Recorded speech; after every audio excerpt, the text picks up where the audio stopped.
Now,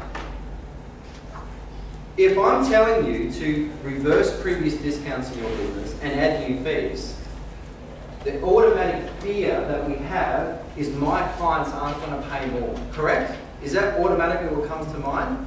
This is what I've worked out with all my years' experience on why your clients will pay and not leave. It's very much to do with human nature, and human nature that people don't like change. So firstly, with most clients, and I should say nearly every client, it's much easier to pay a fee increase than move their business. Think about it. For your client that you've got a relationship with, that knows you, Kelly, that knows you, Sherry, and you've handled some difficult situations with them in the past, and you've rescued them and sorted things out, and writing and stuff.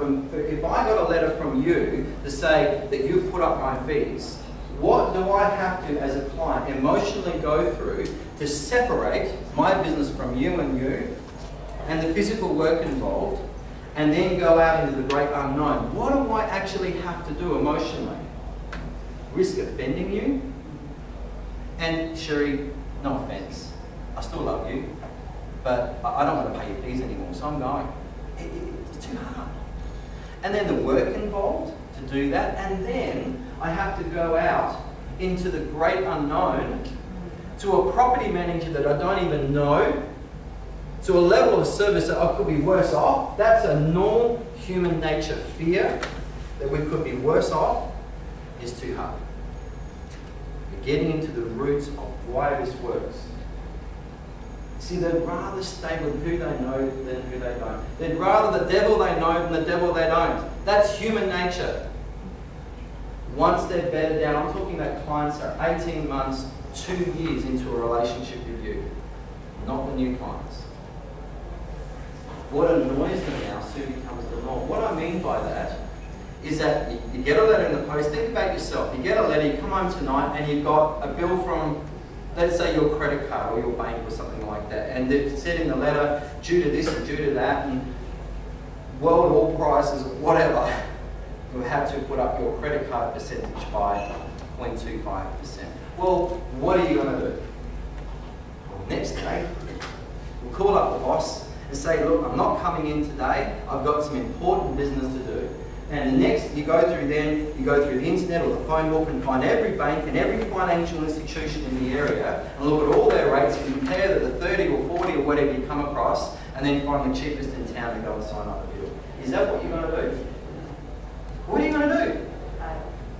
Deal with it, swear under your breath, screw the letter up, throw it in the bin, and 2 months later, you've forgotten about it. Because life just goes back to normal. Does that make sense? The same with petrol prices. It just goes back to normal. Talking about relationships before, ladies, have you got hairdressers that you stick with every time? And what if the next time you're going to get your hair done, Kelly, she says, Kelly, sorry, but because of business running expenses going up and so forth, and we haven't had a price increase for a couple of years, I need to put up your fees by 10%. Well, what are you going to do, Kelly? Go and find someone else that's cheaper? She looks after you, right? Okay. Relationship business, guys.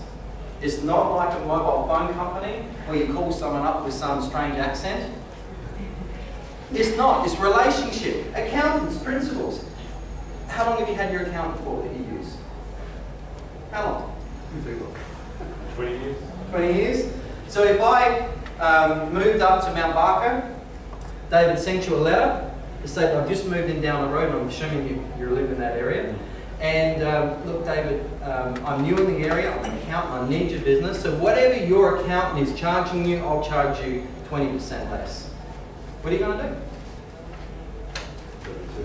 do? Too hard? Too hard to do what? To call up your other accountant that knows you and your business back to front and knows what you go through, to say, hey, look, mate, I've got a cheaper deal. You're not going to do it, are you? You're getting my point here? This is why it works. This is what I've worked out over 11 years why it works. So nearly every client just accepts the change. They just take it. But as long as they have no other reason to be upset with you, then they will pay your increase every time. What I mean by that is that if your landlords have a reason to be ticked off with you for something else to do with service, or they've had too many property managers in a year, 4 property managers in the last year, that's instability, landlords unhappy. If you then, under those circumstances, send them a letter to state your fees are going up, that will damage your business. It's all about landlords being happy and settled that makes them loyal and stay. This is how we increase and add fees with our